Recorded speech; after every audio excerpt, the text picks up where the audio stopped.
Hi ఎస్ welcome to ITV entertainments. Hindu మతంలో అక్షయ తృతీయకు ఒక ప్రత్యేకమైన ప్రాముఖ్యత ఉంది. ఆ రోజున ఏ పని చేయడానికైనా శుభముహూర్తం చూడాల్సిన పని లేదని నమ్ముతారు. ఇంకా ఈ రోజున బంగారం వెండితో పాటు ఏదైనా ఒక కొత్త వస్తువులు కొనడానికి ప్రాధాన్యత ఇస్తారు. దాన ధర్మాలు చేయడం వలన విష్ణువు లక్ష్మీదేవి అనుగ్రహం లభిస్తుందని పండితులు చెప్తారు.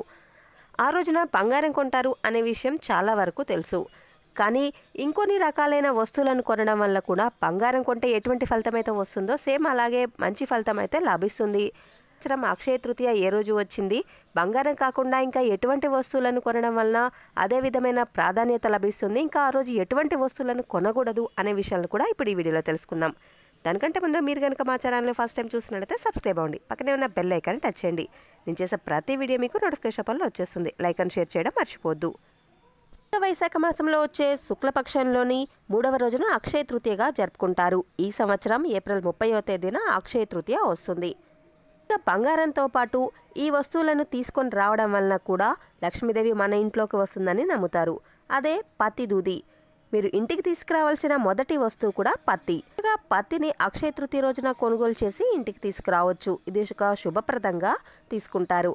అలాగే రాతి ఉప్పును కూడా కొనుగోలు చేయవచ్చు. ఇంకా 3వది మట్టి పాత్రలు, మట్టి కుండలు, ఇంకా మట్టితో చేసిన ఎటువంటివైనా సరే, ప్రమిదైనా సరే మట్టి పాత్రలను ఆ రోజు కొనుగోలు చేసుకొని రావడం వలన బంగారం కొనలేని వారు బంగారం కొన్నట్లే పరిగణించవచ్చు. ఇంకా బార్లీ లేదా పసుపు ఆవాలను కూడా తీసుకురావచ్చు. అలాగే అక్షయ తృతీయ రోజున గవ్వలను కొనడం కూడా ఒక శుభప్రదంగా చెప్తారు. అందువలన గవ్వలను కొని ఒక ఎర్రటి వస్త్రంలో చుట్టి లక్ష్మీదేవికి సమర్పించాలి. ఇలా చేయడం వలన కూడా అక్షయ తృతీయ రోజున బంగారం కొన్నంత ఫలితం అనేది మనకి లభిస్తుంది. తృతీయ రోజున కొన్ని రకాల కొనకూడని వస్తువులు కూడా ఉన్నాయి. ఆ రోజున పొరపాటున కూడా కత్తి, కత్తెర, సూది, కొడవలి, గొడ్డలి, బ్లేడు ఇలాంటి పదునైన వస్తువులను అసలు కొనొద్దు. ఇటువంటివి కొని ఇంట్లోకి తీసుకురావడం వలన గొడవలు, విభేదాలు వంటివి వచ్చే అవకాశం ఉంది.